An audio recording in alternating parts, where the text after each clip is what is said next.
Good morning student. आज की class में हम स्टार्ट कर रहे हैं एनवायरमेंटल फैक्टर। जैसा कि हमने लास्ट क्लास में पढ़ लिया था कि इकोसिस्टम जो है उसके कंपोनेंट कौन कौन से थे। लास्ट क्लास में हमने पढ़ा था components of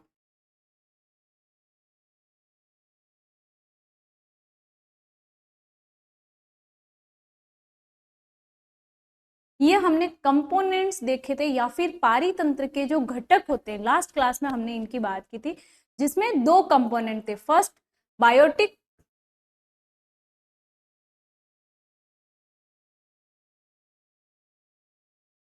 component and second था एबायोटिक।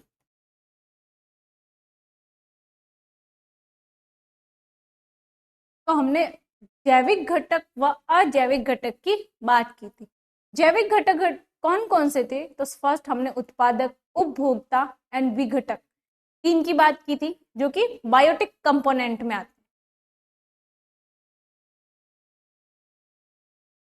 फर्स्ट उत्पादक या producer, second consumer and third decomposers.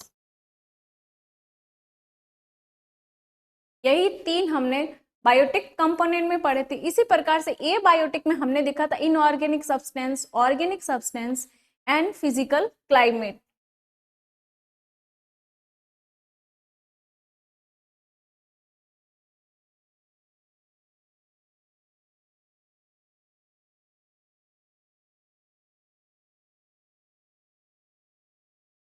ये हमने लास्ट क्लास में बात की थी कि पारितंत्र के दो घटक होते हैं, जैविक घटक व अजैविक घटक। जैविक घटक को फर्दर तीन में डिवाइड किया है। फर्स्ट उत्पादक, सेकंड उपभोक्ता, देन विघटक। इसी प्रकार से अगर हम बात करें अजैविक की तो उसमें अकार्बनिक पदार्थ, कार्बनिक पदार्थ एंड भौतिक वातावरण। इसके बाद हम पढ़ते हैं कि एनवायरमेंटल फैक्टर्स कौन कौन से होते हैं। आज स्टार्ट कर रहे हैं हम एनवायरमेंटल फैक्टर्स। इन्हें भी फर्दर दो ग्रुप में डिवाइड कर रखा है जिसमें फर्स्ट आ जाएगा abiotic factor and second biotic factors.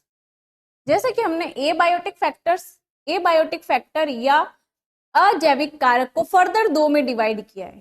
First आ जाएगा physical factor and second chemical factor.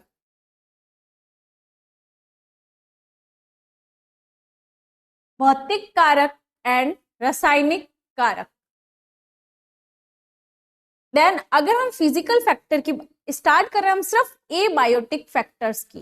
Biotic factor हम नेक्स्ट क्लास में स्टार्ट करेंगे, आज सिर्फ ए बायोटिक ले रहे। ए बायोटिक को हमने दो में डिवाइड किया था, physical and chemical.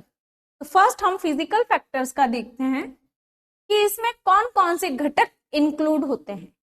Temperature, light, water, humidity, soil, current and pressure. First ताप आ गया, देन सेकंड प्रकाश, जल, आर्द्रता, मृदा एंड सबसे लास्ट आ जाएगा प्रवाह व दबाव। करंट एंड प्रेशर आ जाएगा प्रवाह व दबाव। तो ये सारे आ जाएंगे भौतिक कारक में। इसी प्रकार से अगर हम बात करें केमिकल या फिर रासायनिक कौन कौन से होंगे तो फर्स्ट है एटमॉस्फेरिक गैसेस, वायुमंडलीय गैसें। सेकंड पीएच जिसे हम पढ़ते हैं एच आयन की कंसंट्रेशन एंड थर्ड आ जाएगा माध्यम के पोषक तत्व, न्यूट्रिएंट कौन कौन से हैं। इन्हें भी फर्दर इन्होंने दो में डिवाइड किया, मैक्रो एंड माइक्रो। कुछ होते बहुत ज्यादा बड़े पोषक तत्व होते हैं और कुछ सूक्ष्म पोषक तत्व होते हैं, तो मैक्रो एंड माइक्रो। स्टार्टिंग करते हैं हम अजैविक कारक के। फर्स्ट ले रहे हैं जिसमें फिजिकल फैक्टर।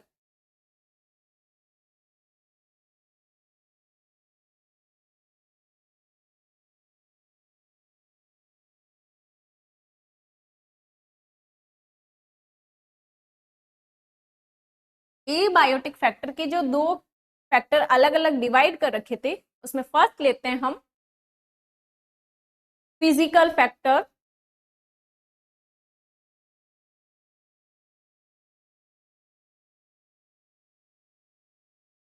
अब फिजिकल फैक्टर में हमने सारे नाम पढ़े थे जैसे कि टेम्परेचर था, light, water, humidity, soil, current and pressure, यही सारे हमने देखे। इसमें हम स्टार्ट कर रहे हैं इन भौतिक कारकों में से सबसे फर्स्ट टेम्परेचर। जो कि एक मुख्य भौतिक कारक है। ये है कैसे, किस प्रकार से ये जीवधारियों को प्रभावित करते हैं, या तो थोड़े टाइम के लिए प्रभावित करेंगे या फिर वो संपूर्ण लाइफ साइकिल उन्हें प्रभावित करते रहते हैं। किस किस को लेके, जैसे इनकी वृद्धि हो गई, विकास हो गया, स्वास्थ्य हो गया, या फिर विकिरणन क्रियाएं, इनको नियंत्रित करने में भी ये हेल्पफुल होते हैं। तो स्टार्टिंग करते हैं हम टेम्परेचर से।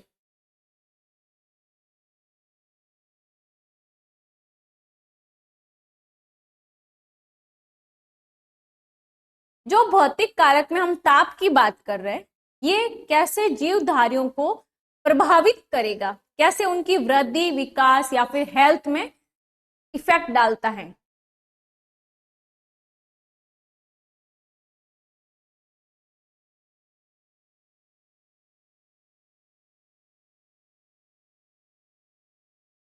वृद्धि, विकास व स्वास्थ्य पर इनका कैसे प्रभाव पड़ता है। तो जो ताप है, इसे नापते हम किसे, फ़ारेनहाइट या सेल्सियस से।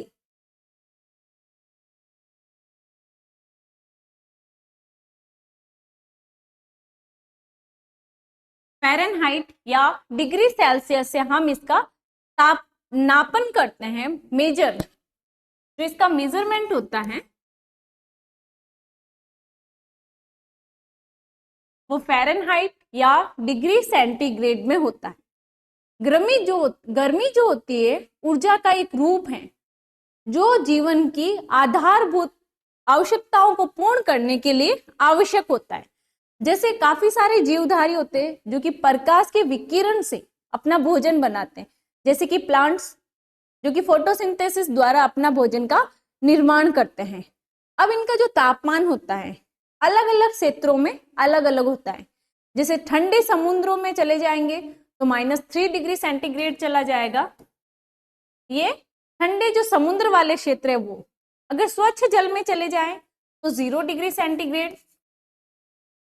इसी प्रकार से अगर साइबेरियन भूभाग में चले जाएं तो -7 डिग्री से तक नीचे चला जाता है।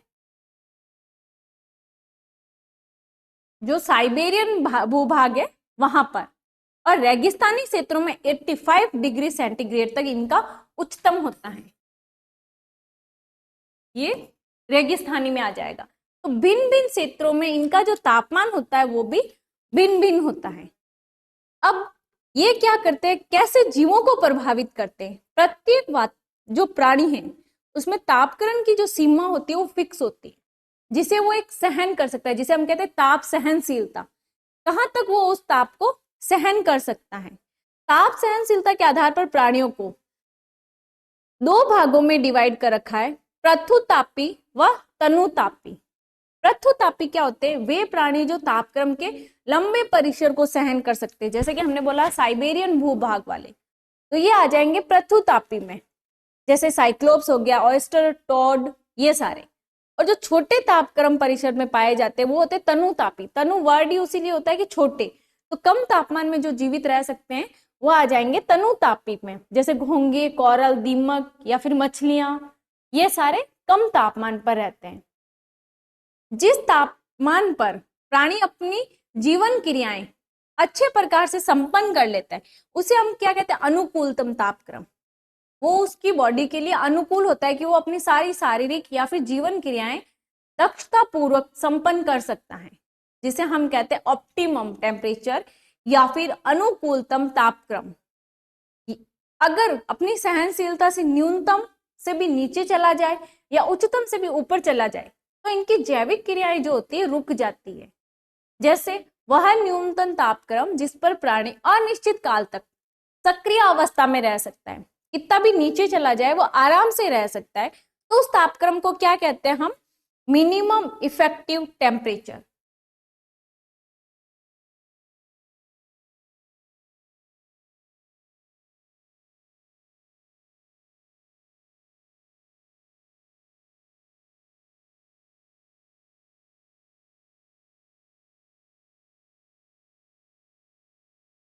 इसमें टेम्परेचर एक निश्चित सीमा तक नीचे चला जाता है और फिर भी अनिश्चित काल तक सक्रिय अवस्था में रह सकते हैं, तो वो टेम्परेचर आ जाएगा मिनिमम इफेक्टिव टेम्परेचर। भले ही इनकी सहनशीलता परिषद से नीचे टेम्परेचर चला गया हो, परंतु वे आसानी से उसमें रह रहे। परंतु एक सीमा से अधिक नीचे चला जाए और ठंडा हो जाए तो प्राणी क्या होगा, एक मूर्छा में चला जाता है, मतलब कोमा अवस्था में चला जाता है। तो ये ठंड की वजह से हुआ, उसे हम कहेंगे चिल कोमा।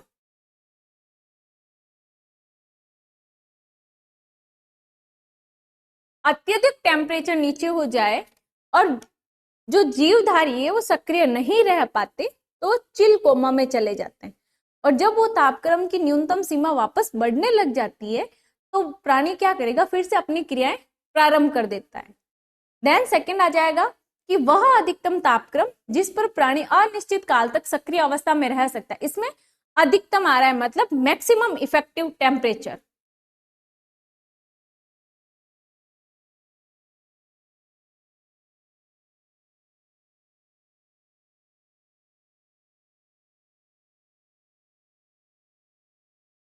अगर टेम्परेचर बढ़ रहा है तो भी वह अनिश्चित काल तक जीवित रह सकता है या फिर सक्रिय अवस्था में रह सकता है। परंतु अगर इससे भी अधिक बढ़ गया तो वो क्या चला जाएगा, हीट कोमा में।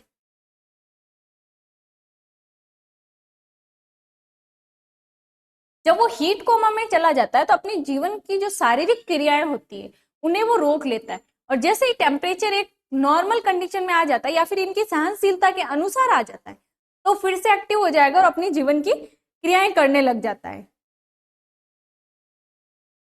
अब हमारी जो सहनशीलता परिषद होती है प्राणी में, वो कितने से कितने टेम्परेचर तक हो सकती है जिस टेम्परेचर को हम सहन कर सकते हैं। तो अगर इस तापक्रम को हम देखें सहनशीलता के आधार पर कहाँ तक सहन कर सकते हैं तो होता है 10 to 48 डिग्री सेंटीग्रेड। यहाँ तक का टेम्परेचर हम प्राणी लोग इजीली सहन कर सकते हैं। इससे अधिक या कम हो जाए तो प्रॉब्लम होती है। इसके पश्चात आता है इफेक्ट्स ऑफ टेम्परेचर या ताप के प्रभाव।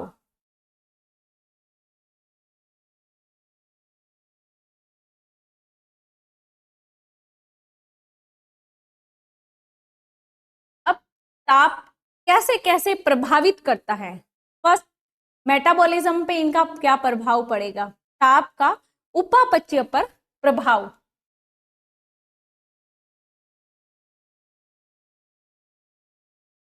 मेटाबॉलिज्म या फिर उपापचय, जो सभी जीवधारी होते हैं उनकी उपापचय क्रियाएं एक विशिष्ट तापक्रम पर ही संपन्न होती हैं।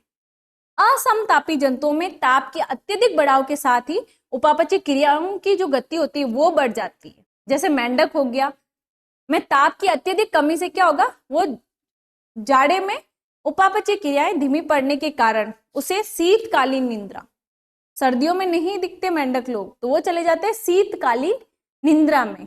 इसी प्रकार अगर हम घरेलू छिपकलियों की बात करें तो जाड़े में ताप की कमी के कारण वो सुप्त निद्रा में चली जाती हैं। देन सेकंड, तो इनकी मेटाबॉलिज्म एक्टिविटी जो होती है उस पर भी इनका प्रभाव पड़ता है। कुछ जीव होते हैं जो शीत निद्रा में चले जाते हैं, कुछ ग्रीष्म निद्रा में चले जाते हैं। देन सेकंड आ जाएगा ताप का वृद्धि व विकास पर प्रभाव, ग्रोथ एंड डेवलपमेंट पर।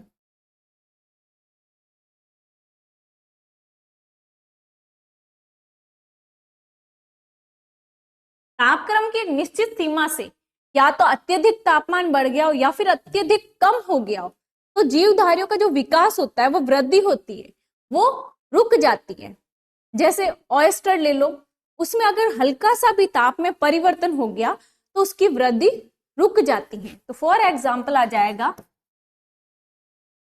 ऑयस्टर, थोड़ा सा तापमान ऊपर नीचे हो गया तो इनकी वृद्धि रुक जाती है। ड्रैगन फ्लाई,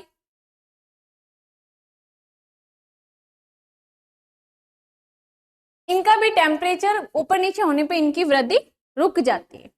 देन थर्ड, इसका प्रभाव किस पर पड़ेगा, ताप का लैंगिक परिपक्वता पर क्या प्रभाव पड़ता है, सेक्सुअल मैच्योरिटी पे क्या प्रभाव पड़ेगा।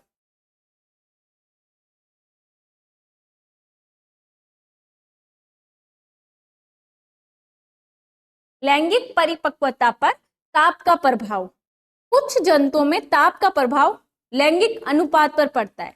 जैसे क्रस्टेशिया वर्ग में जो डेफिनिडिया और साइक्लोप्स होते हैं वो साधारण तापमान पर पार्थेनोजेनेसिस से केवल मादा संतति उत्पन्न करते हैं। परंतु अगर तापमान बढ़ गया तो लैंगिक प्रजनन से मेल व फीमेल दोनों उत्पन्न करते हैं। तो हम बात किसकी कर रहे हैं? डेफनिया।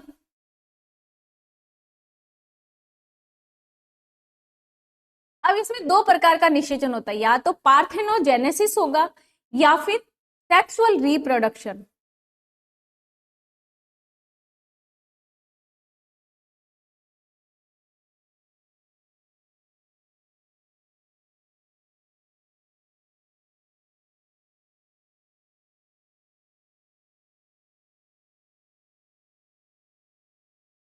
अगर पार्थेनोजेनेसिस हो रहा है तो वो किसे उत्पन्न करेगा?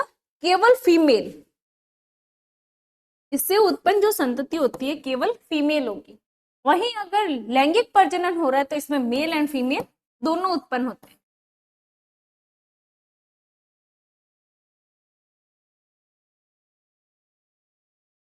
होता कब है? पार्थेनोजेनेसिस कब होगा? जब एक नॉर्मल टेम्परेचर होगा।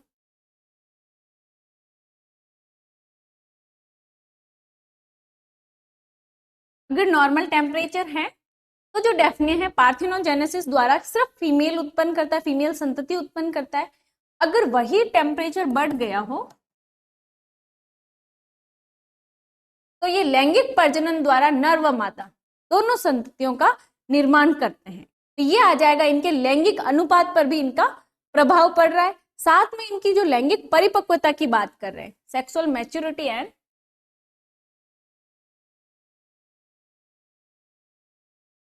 Sex ratio. तो यहाँ तो अनुपात चेंज हो ही रहा है कि नॉर्मल टेम्परेचर पे सिर्फ पार्थेनोजेनेसिस हो रहा है तो ओनली फीमेल ही आएगी, जबकि अगर टेम्परेचर बढ़ गया तो इसमें सेक्सुअल रिप्रोडक्शन होगा जिससे कि मेल और फीमेल दोनों हो रहा है। तो इसमें इनका लैंगिक जो अनुपात होता है वो गड़बड़ा जाता है।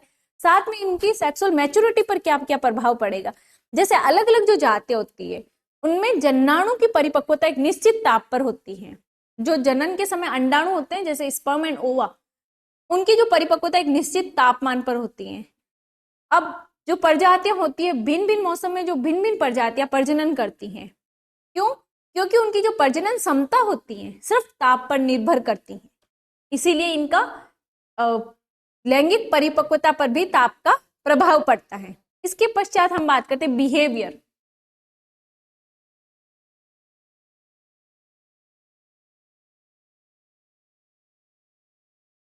ताप का व्यवहार पर क्या प्रभाव पड़ेगा? तो ताप साधारण सभी जंतुओं के व्यवहार को प्रभावित करता है। अगर टेम्परेचर बढ़ रहा है या घट रहा है तो उनके व्यवहार में परिवर्तन आएगा ही। जैसे साइबेरियन आदि ठंडे देशों में जाड़ों के आगमन के साथ ही चिड़ियाओं के जो झुंड होते हैं वो गर्म प्रदेशों की ओर चले जाते हैं। उसी प्रकार से अगर हम देखें सांप, वो क्या करेंगे? घोर अंधेरे में अपने शिकार का बिल्कुल ठीक पता लगाने ताप के विकिरण से लगाते हैं। अंधेरे में भी वो अपना शिकार कैसे पकड़ लेंगे? क्योंकि ताप के विकिरण के साथ। नेक्स्ट आ जाएगा डिस्ट्रीब्यूशन या जंतुओं के वितरण पर ताप का प्रभाव।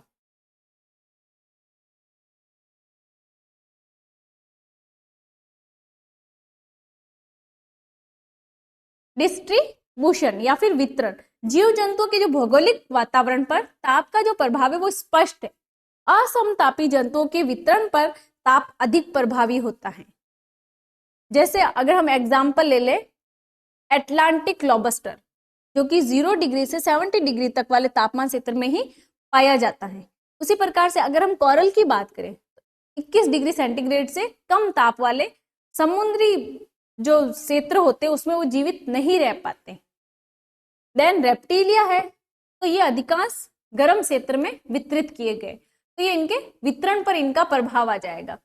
तो यहाँ पर सिर्फ टेम्परेचर की बात की है कि टेम्परेचर का प्रभाव कैसे कैसे जीवों पे पड़ रहा है, जिसमें फर्स्ट हमने बात की मेटाबॉलिज्म की, सेकंड इसमें आ जाएगा growth and development, then sex ratio and sex maturity, इसके पश्चात बिहेवियर एंड लास्ट डिस्ट्रीब्यूशन पे इनका क्या क्या प्रभाव रहता है।